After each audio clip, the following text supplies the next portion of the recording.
Happy Sunday teman-teman. Sebelum kita mendengarkan firman Tuhan, mari kita siapkan hati kita dengan menyanyikan lagu Open the Eyes of My Heart Lord bersama-sama.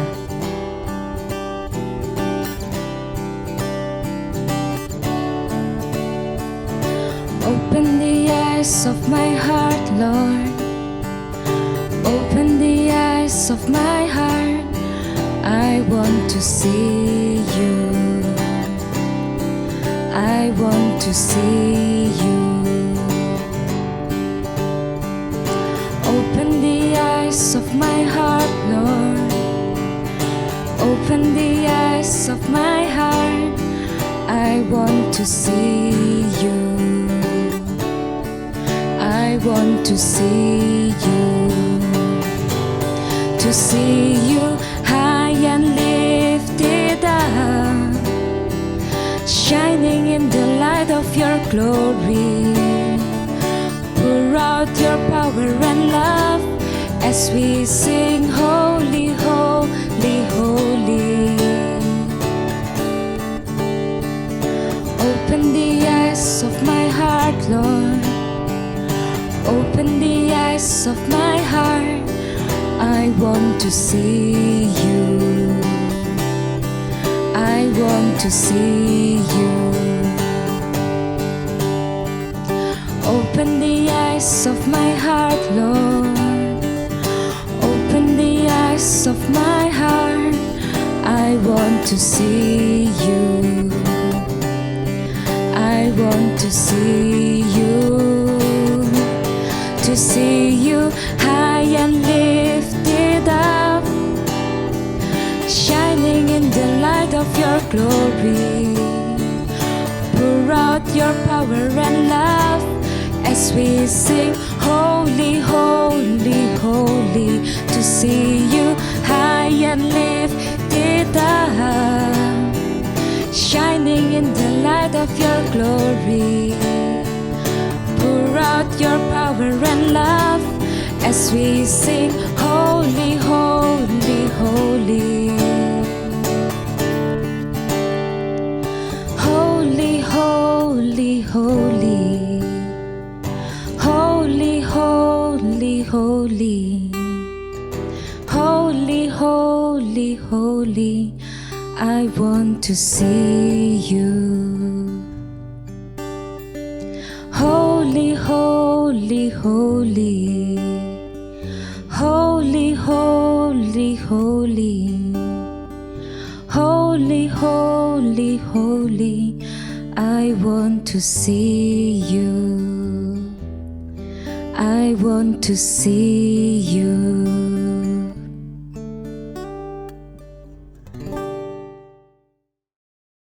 Halo teman-teman, happy Sunday. Seneng banget bisa ngomong di depan kalian lagi. Masih semangat ya teman-teman ya. Kita beribadah walau secara online. Aku berdoa supaya kita tetap beribadah walau di tengah wabah. Sekali lagi, ibadah ini bukan sebuah kewajiban, tapi ini adalah kebutuhan kita sebagai orang-orang percaya. Memang yang terlihat secara fisik ini adalah tubuh jasmani kita. Dan aku yakin pasti kita memberi makan dan minum untuk tubuh jasmani ini. Bayangkan kalau kalian nggak makan atau nggak minum, pasti kalian tahu apa yang terjadi. Ya antara lemas, sakit, bahkan kalau beberapa hari kalian bisa meninggal. Tapi teman-teman, yang nggak kalah penting dan perlu kita tahu, selain tubuh jasmani, kita juga ini adalah manusia roh. Artinya adalah setelah tubuh jasmani ini kita mati, roh kita tidak akan pernah mati karena roh kita itu kekal. Tapi ironisnya, kita jarang memperhatikan manusia roh kita yang kekal ini. Hal yang bisa kita lakukan untuk merawat manusia roh kita yang kekal ini adalah kita terus merenungkan Injil dan membaca firman dalam kehidupan kita. Kita juga perlu berdoa setiap waktu, bukan untuk checklist agamawi atau memperoleh keselamatan. Kita tahu semua, sekali lagi ini supaya manusia rohani kita tetap bertumbuh dalam pengenalan akan Tuhan. Amin. Sebelum kita mendengarkan firman, mari teman-teman kita tenangkan hati kita di hadapan Tuhan. Mari kita berdoa yuk. Bapa di surga, kami mengucap syukur atas anugerah-Mu dalam kehidupan kami Tuhan. Engkau begitu baik Tuhan dalam hidup kami Tuhan. Kami melihat penyertaan-Mu begitu sempurna Tuhan dalam hidup kami Tuhan. Pada hari Minggu ini Tuhan, kami mau mendengarkan firman Tuhan. Biar firman itu bukan hanya menjadi pengetahuan bagi kami Tuhan, tapi melalui firman yang kami dengarkan hari ini mampu mengubahkan kehidupan kami Tuhan. Mampukan kami Tuhan, di dalam nama Tuhan Yesus Kristus kami berdoa. Amin. Hari ini kita akan terus melanjutkan sermon series minggu lalu bahwa Tuhan membebaskan bangsa Israel dari Mesir dengan berbagai tanda-tanda yang spektakuler dengan 10 tula sehingga akhirnya Firaun memperbolehkan bangsa Israel keluar dari tanah Mesir. Tuhan tidak hanya membebaskan umatnya, tapi Tuhan juga ingin menyelamatkan umatnya. Topik kita minggu ini adalah God delivers His people. Tuhan menyelamatkan umatnya. Sebelum kita masuk sermon ini lebih dalam, aku ingin sedikit menceritakan tentang sejarah, tentang peristiwa Perang Dunia Kedua. Wah, semoga teman-teman gak ngantuk ya. Ya, karena biasanya kalau udah ngomong sejarah, banyak dari kalian kurang interest dengan pelajaran sejarah. Tapi ini cukup penting untuk aku ceritakan pada kalian. Karena ini akan sedikit membantu kalian tentang posisi bangsa Israel pada waktu itu. Jadi ceritanya gini. Pada akhir musim semi 940, ketika Perang Dunia II berkobar, pasukan sekutu, yaitu kalian tahu pasti Inggris, Prancis, Polandia, Belgia, dan Belanda, terperangkap di pesisir Dunkirk, Prancis. Jerman maju mengepung mereka di darat, sedangkan mereka juga terjebak di Selat Inggris. Dan akhirnya menghentikan posisi mereka. Jelas saat itu pasti akan banyak kehilangan pasukan dan itu akan menjadi pukulan telak bagi pasukan sekutu. Tapi kemudian teman-teman, ada sesuatu yang menarik di tanggal 26 Mei dan 4 Juni 940. Ada hal yang nggak terpikirkan terjadi. Lebih dari 800 kapal militer dan sipil dari segala jenis orang-orang melakukan pelarian berbahaya ke Dunkirk dan untuk mengevakuasi sebanyak mungkin pasukan. Pada akhirnya lebih dari 330.000 orang melarikan diri dari tentara Jerman sekutu. Dan akhirnya sekutu menderita kerugian besar tapi mereka selamat. Nah, tapi nanti balas dendam ya, kalian tahu ceritanya. Nah, ini ada sedikit kemiripan dengan bangsa Israel yang dikejar oleh pasukan Firaun. Saat kita membaca kitab Keluaran, kita melihat bayangan dan simbol Yesus melalui kisah ini. Seperti orang Israel, kita juga diperbudak oleh dosa. Disinilah bangsa Israel membutuhkan penyelamat. Bangsa Israel membutuhkan kuasa Tuhan. Dan itulah mengapa Tuhan pada akhirnya menyatakan kepada mereka, sebagaimana Dia telah mengungkapkan juga kepada diri kita dalam Yesus Kristus. Setelah menyelamatkan umatnya dari malam teror kematian anak sulung, masih ingat khotbah minggu lalu, Tuhan melanjutkan rencana penyelamatan untuk membebaskan umatnya keluar dari Mesir. Sebelumnya kita baca sama-sama ya teman-teman ya. Kita baca sama-sama dalam Keluaran 13 ayat 17 sampai 22. Setelah Firaun membiarkan bangsa itu pergi, Allah tidak menuntun mereka melalui jalan ke negeri orang Filistin. Walaupun jalan ini yang paling dekat, sebab firman Allah, jangan-jangan bangsa itu menyesal apabila mereka menghadapi peperangan, sehingga mereka kembali ke Mesir. Tetapi Allah menuntun bangsa itu berputar melalui jalan di padang gurun menuju ke Laut Teberau. Dengan siap sedia berperang, berjalanlah orang Israel dari tanah Mesir. Musa membawa tulang-tulang Yusuf, sebab tadinya Yusuf telah menyuruh anak-anak Israel bersumpah dengan sungguh-sungguh, Allah tentu akan mengindahkan kamu, maka kamu harus membawa tulang-tulangku dari sini. Demikianlah mereka berangkat dari Sukot dan berkemah di Etam, di tepi padang gurun. Tuhan berjalan di depan mereka pada siang hari dalam tiang awan untuk menuntun mereka di jalan, dan pada waktu malam dalam tiang api untuk menerangi mereka sehingga mereka dapat berjalan siang dan malam. Dengan tidak beralih, tiang awan itu tetap ada pada siang hari dan tiang api pada waktu malam di depan bangsa itu. Teman-teman, kita melihat bahwa ketika bangsa Israel meninggalkan Mesir, mereka tidak mengambil rute langsung ke tanah leluhur mereka. Sebaliknya, menariknya, Tuhan membawa mereka ke jalan yang lain, ke rute yang lain. Tuhan menuntun mereka ke arah Laut Teberau atau yang dikenal dengan Laut Merah. Bagi bangsa Israel, rute ini adalah rute yang cukup aneh karena terlalu jauh. Yang akan membuat mereka dalam posisi juga akan terkurung antara tentara Mesir dan Laut Merah. Mereka akan kecepit, mirip kayak tadi ya, cerita tentang Perang Dunia. Kita baca sama-sama yuk, Keluaran 14 ayat 1-3. Berfirmanlah Tuhan kepada Musa demikian. Katakanlah kepada orang Israel supaya mereka balik kembali dan berkemah di depan Pi Hahirot antara Migdol dan laut, tepat depan Baal Zephon. Berkemahlah kamu di tepi laut. Maka Firaun akan berkata tentang orang Israel, mereka telah sesat di negeri ini, padang gurun telah mengurung mereka. Tuhan memimpin bangsa Israel dari Mesir dengan cara yang tidak terduga untuk menuju kepada tanah air mereka. Mereka tidak mengambil rute secara langsung, mereka berputar. Nah, Firaun mendengar orang Israel telah kembali dan berkemah di tempat yang bagi Firaun itu tempat yang buruk. Firaun mengira orang Israel membuat kesalahan dan Tuhan mereka telah meninggalkan atau mengkhianati mereka. Itu asumsi Firaun. Akhirnya Firaun berpikir sudah waktunya untuk bertindak, sudah waktunya untuk membalas dendam. Apalagi putranya kemarin wafat, tewas di malam yang waktu mengerikan di minggu lalu.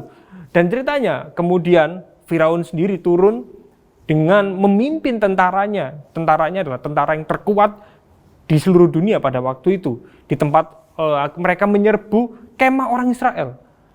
Orang-orang Mesir berasumsi bahwa mereka akan dapat menghancurkan dengan mudah orang-orang Israel. Firaun memang mengarahkan pasukannya dengan yakin untuk kemenangan, tapi itu bukanlah kemenangannya. Tapi itu juga bukan kemenangan bangsa Israel. Pada akhirnya kemenangan itu akan menjadi kemenangan Tuhan. Wah, ini luar biasa. Cerita ini belum selesai, kita sudah melihat gambaran-gambaran tentang kisah Injil. Sangat jelas ya. Disinilah bangsa Israel itu melarikan diri itu hanya permulaan dari kisah ini. Tuhan tahu mereka itu harus melanjutkan perjalanan ke tanah perjanjian yang subur. Tapi tanah itu dihuni oleh orang-orang kuat dengan kota-kota yang berbenteng. Tapi kabar baiknya, Tuhan akan memberikan kepada umatnya kemenangan. Dia akan menunjukkan kepada mereka tentang kuasanya. Dia akan memberi mereka apa yang mereka butuhkan untuk terus mengikuti Dia. Tuhan maksudnya dengan iman. God is omnipotent. Tuhan itu maha kuasa. Tuhan itu sangat luar biasa. Tidak ada yang tidak bisa Tuhan lakukan. Selama itu tidak bertentangan dengan kodrat atau hukumnya sendiri. Tuhan memiliki kuasa dan otoritas atas alam semesta yang Dia ciptakan. Dari tata surya yang terbesar hingga partikel terkecil di muka bumi. Tuhan itu yang mendesain semuanya. Nah, bagi orang-orang ateis selalu menyerang. Ini kita nyimpang dikit lah kepada topik apologetika secara singkat aja. Pertanyaannya adalah, banyak sekali orang-orang bertanya gini, kalau memang Tuhan itu maha kuasa, bisakah Tuhan menciptakan batu yang besar sampai Tuhan sendiri tidak bisa mengangkat batu itu? Nah, ini pertanyaan jebakan. Pertanyaan ini sendiri adalah pertanyaan yang salah dan nggak bisa ada jawabannya. Karena ini kalau jawab A, jawab B, pasti akan terjebak. Karena ujung-ujungnya dari pertanyaan ini, berarti Tuhan yang menciptakan dosa. Dan kenapa kok Tuhan nggak mengangkat dosa itu kalau Dia benar-benar maha kuasa? Kalau dosa itu buruk, kenapa kok Dia nggak ngangkat? Tuhan itu memang maha kuasa, tidak berarti Tuhan dapat berdosa dan bertentangan dengan sifat moralnya yang sempurna. Wah, ini kalau kalian bingung nanti kita diskusikan di JG. Sebagai orang Kristen, kita perlu bersandar pada keyakinan bahwa Tuhan yang kita miliki memiliki kekuatan yang luar biasa. Dan kita mendapat penghiburan melalui hal ini. Penghiburan itu begitu besar karena kita tahu bahwa Tuhan yang kita sembah adalah Tuhan yang bekerja untuk kebaikan kita. Amin, teman-teman. Kita kembali ke topik tentang bangsa Israel ya teman-teman. Tuhan membebaskan umatnya dari Mesir seperti yang dia janjikan. Tapi itu masih setengah dari cerita. Tuhan menyelamatkan mereka dari perbudakan hanyalah bagian pertama dari rencananya. Dia masih ingin mengembalikan orang-orang Israel ke tanah yang telah dia berikan pada Abraham dan nenek moyang mereka. Yusuf telah membawa keluarga Yakub dari negeri itu, dari negeri yang sebelumnya ke Mesir selama 430 tahun. Sudah waktunya bagi orang Israel untuk kembali ke tanah perjanjian yang awalnya mereka tinggal. Dan Tuhan memimpin jalannya. Dalam kitab Keluaran, Tuhan bekerja melalui Musa. Tuhan akan berbicara kepada Musa, kemudian Musa akan bertindak atas nama Tuhan. Jadi Musa pada waktu ini mewakili Tuhan untuk bangsa Israel. Singkat cerita, orang Israel itu mengikuti Tuhan dan berangkat menuju tanah perjanjian dalam formasi pertempuran. Tetapi mereka tidak akan mengangkat senjata atau pedang atau melemparkan tombak untuk beberapa waktu. Karena Tuhan memilih rute yang lain supaya mereka tidak berperang dengan orang Filistin. Karena Tuhan tahu, karena dia tahu bangsa Israel pada waktu itu tidak siap berperang. Logikanya adalah 430 tahun bangsa Israel itu ada di dalam perbudakan. Ilmu yang paling mereka kuasai adalah ilmu pertukangan, teman-teman. Karena disuruh sama Mesir untuk bangun ini dan itu. Mereka sama sekali nggak punya strategi perang yang bagus. Kalau kalian tahu ya teman-teman, perang itu nggak hanya butuh kekuatan otot. Tapi kemenangan dalam peperangan itu juga dipengaruhi oleh strategi militer yang bagus. Jadi bangsa Israel pada waktu itu nol potol bahasanya. Tuhan tahu bahwa senjata mereka pasti sederhana. Mereka nggak punya pedang yang bagus atau senjata yang bagus. Mereka juga nggak pernah mengalami pelatihan militer. Tuhan tapi membimbing mereka, umatnya menjauh dari orang Filistin untuk melindungi mereka. Tuhan Allah adalah tameng atau perisai mereka. Tapi Tuhan sedang menyiapkan sebuah skenario, menyiapkan panggung yang lebih besar untuk mendemonstrasikan kuasanya dan perlindungannya atas umat Israel. Singkat cerita, mereka melakukan perjalanan dan pada akhirnya mereka akan menempatkan di antara Laut Merah dan pasukan Firaun yang marah. Nah, inilah posisi kecepit. Pada waktu itulah bangsa Israel benar-benar dalam posisi yang tidak berdaya. Tapi melalui peristiwa ini, bangsa Israel melihat bahwa Tuhan bukan hanya perisai mereka, tapi dia adalah menjadi pribadi yang akan berperang untuk mereka. Wah, ini luar biasa banget. Jadi ketika mereka akhirnya tercepit, itu benar-benar bukan kekuatan mereka. Jadi Tuhan yang akan berperang bagi mereka. Mereka cuma duduk diam. Nah, nanti kita akan lanjutkan cerita selanjutnya mengenai hal ini. Mungkin orang sering bertanya, mengapa mereka tidak melihat pertunjukan kuasa Tuhan yang besar dan ajaib pada hari-hari ini.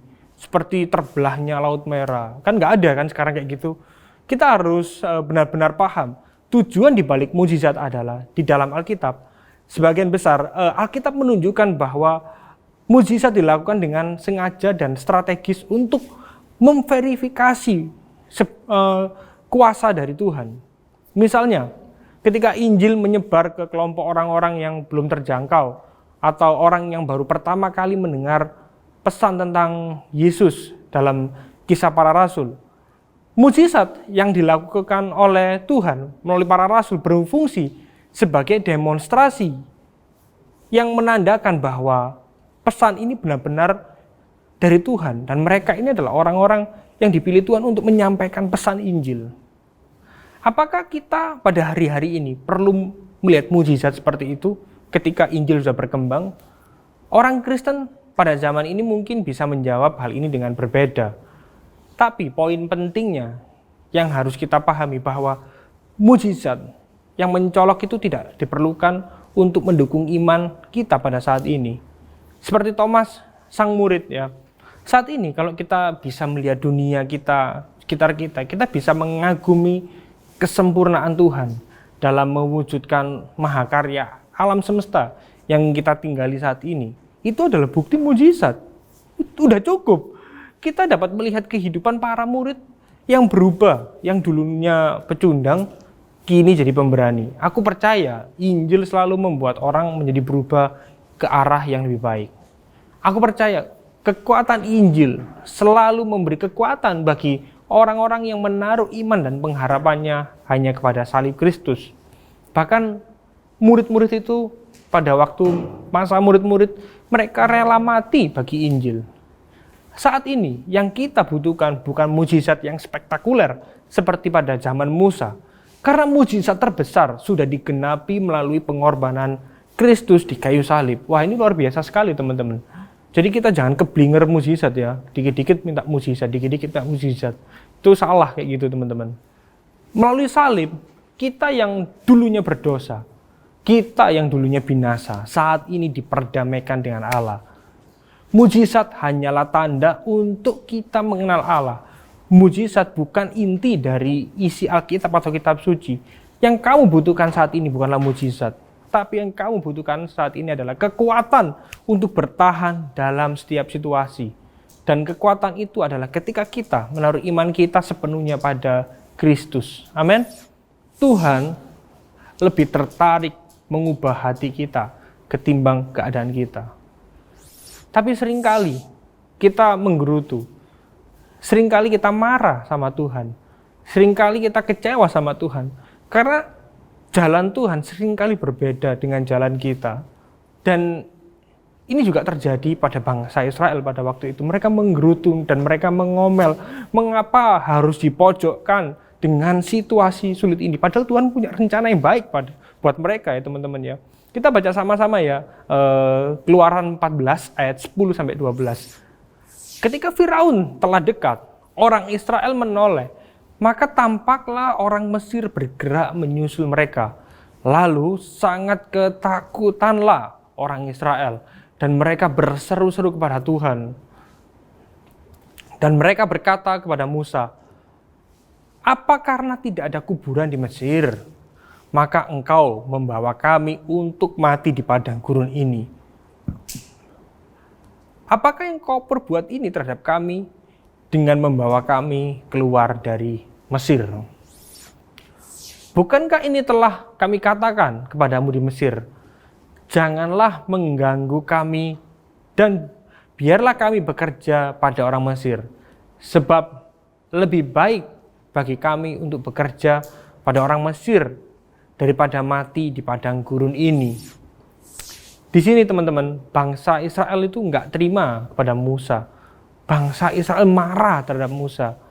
Sampai mereka ngomong sampai nggak ada kuburan Musa di Mesir, kok kami harus mati di sini.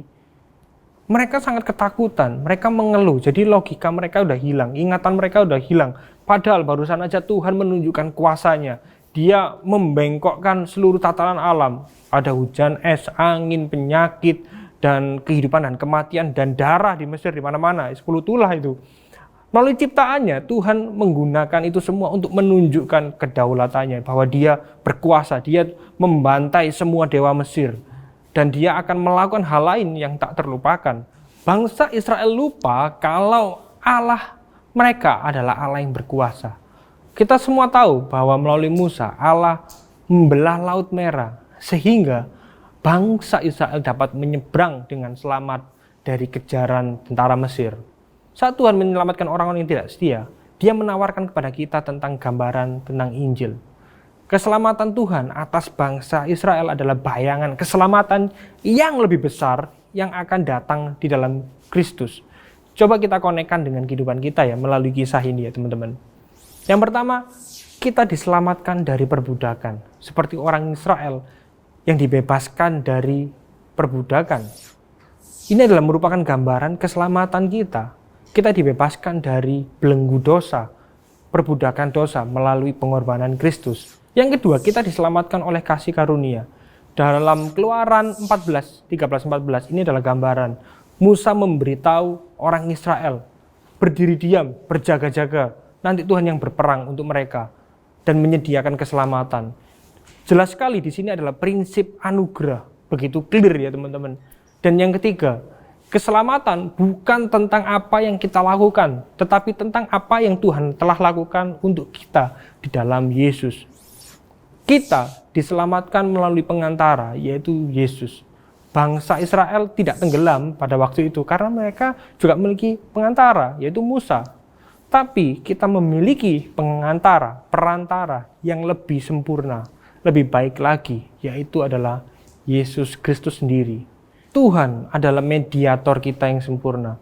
Bahkan dia mengambil rupa sebagai manusia. Yesus adalah satu-satunya cara kita menyeberang kepada keselamatan yang kekal. Tuhan membuat jalan pembebasan bagi umat Israel melalui Laut Merah. Dengan cara yang sama, Tuhan membuat jalan pembebasan bagi kita dengan mengutus anaknya yang tunggal, yaitu Yesus. Melalui iman kepada Yesus, kita diselamatkan dari dosa dan kematian. Teman-teman, mulai sekarang, jangan marah kepada Tuhan kalau rencanamu tidak terlaksana. Tetapi bersyukurlah kalau rencanamu dirusak oleh Tuhan, supaya bukan rencanamu yang jadi, tapi biar rencana Tuhan yang terjadi di dalam hidup kita. Amin. Hari ini mungkin kita tidak melihat rencana Tuhan, tapi aku percaya rencana Tuhan selalu terbaik dalam hidup kita. Kalau boleh jujur ya teman-teman, kalau aku boleh cerita, aku pernah mengalami ini semua. Tapi akan panjang kalau aku masukkan dalam khotbah. Tuhan begitu menyertai kehidupanku, bahkan dalam situasi-situasi yang sulit. Dia sangat menyertai. Tapi aku percaya, walaupun aku melewati ini semua, perjalanan imanku belum selesai sampai di sini. Perjalanan iman kalian juga belum selesai. Tapi biarkan kita terus memandang salib Kristus. Kesimpulan hari ini adalah, yang pertama adalah dalam kisah ini kita melihat hati Tuhan bagi orang-orang yang dia bentuk dari keluarga Abraham serta bangsa-bangsa yang akan ada. Tuhan adalah Tuhan yang berbelas kasih. Dia melimpah dengan cinta dan perhatian untuk kita. Itulah mengapa dia bertindak. Dia mengatur segala kejadian ini agar namanya dipermuliakan. Dan itulah mengapa kita ada, yaitu untuk memuliakan Dia. Tuhan mencintai kita lebih dari yang bisa kita bayangkan. Dan cinta Tuhan itu untuk kita, bukan untuk diri kita, tapi mendorong kita untuk mencintai orang-orang di sekitar kita, untuk mengalami kemuliaan Tuhan yang kita rasakan. Yang kedua, mungkin kita berharap bahwa Tuhan akan membimbing kita dengan cara kita. Kita berharap bahwa Tuhan mengabulkan harapan atau keinginan kita, mau kuliah di tempat A, atau dapat masuk sekolah favorit, atau dapat menjadi orang yang populer di sekolah, disukai banyak orang. Tapi yang lebih indah bukan itu semua. Yang lebih indah adalah ketika kita memiliki kuasa Roh Kudus yang berdiam di dalam diri kita masing-masing. Ini luar biasa. Ini bahkan melebihi mengenai tiang awan dan tiang api, teman-teman. Ketika Roh Allah tinggal di dalam kita, hal ini membuat mata dan hati kita terbuka, supaya kita berusaha bukan dengan kekuatan kita sendiri, tapi menolong kita untuk kita hidup serupa dengan Kristus. Tuhan juga memberi kita firman-Nya untuk membimbing dalam segala hal. Tuhan telah berbicara kepada kita melalui firman-Nya supaya kita makin mengenal kehendak Tuhan dalam hidup kita, teman-teman. Amin. Dan yang ketiga, kita harus jujur bahwa kalau kita dalam posisi bangsa Israel, kita nggak jauh beda dengan mereka. Mungkin kita marah, kita menuduh Tuhan, tapi biarkan kita bertobat. Kita melihat bahwa pada akhirnya walaupun bangsa Israel sempat berpikir jelek tentang Tuhan, Tuhan tetap berperang bagi mereka, dan mereka hanya duduk diam melihat bahwa Tuhan berkarya. Demikian juga dengan hidup kita. Aku percaya Tuhan itu juga berperang buat kita. Dia berperang bukan untuk kebaikan kita juga, bukan, tapi ini semua untuk kemuliaan nama Tuhan. Dalam kebaikan kita itu hanya supaya kita itu terus diubahkan melalui Kristus.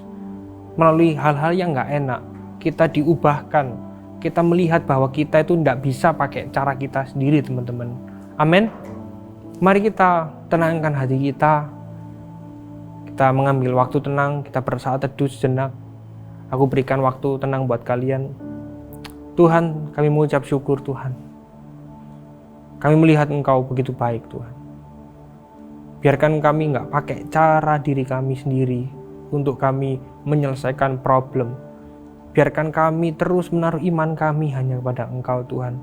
Biar firman yang kami dengar ini bukan hanya sebuah pengetahuan yang bersifat konseptual, tapi kami benar-benar mengalami secara pribadi dalam hidup kami Tuhan. Mampukan kami Tuhan. Kami datang dalam hadirat-Mu Tuhan. Mungkin beberapa dari kami mengalami pergumulan. Kami mengalami jalan buntu seperti bangsa Israel Tuhan. Tapi kami percaya Tuhan melalui kisah ini kami yakin bahwa Engkau akan memberi kekuatan buat kami. Engkau akan bertindak bagi kami Tuhan, supaya nama-Mu dipermuliakan dalam hidup kami Tuhan. Terima kasih Tuhan, kami serahkan hidup kami dalam tangan-Mu. Di dalam nama Tuhan Yesus Kristus kami berdoa. Amin. Thank you teman-teman, kalian udah melihat tayangan ini sampai habis dan gak di skip-skip. Aku juga mau mengingatkan, jangan lupa untuk baca daily devotional, kalian aktif berkomunitas, bukan supaya diberkati, tapi supaya iman kita terus dipertebal dalam pengenalan akan Tuhan. Dan juga kalau kalian ada pergumulan doa, jangan lupa, jangan sungkan juga bisa scan QR code di layar ini. Nanti ada kakak-kakak yang akan mendoakan kalian. Amin teman-teman, sampai jumpa minggu depan. Happy Sunday and God bless you.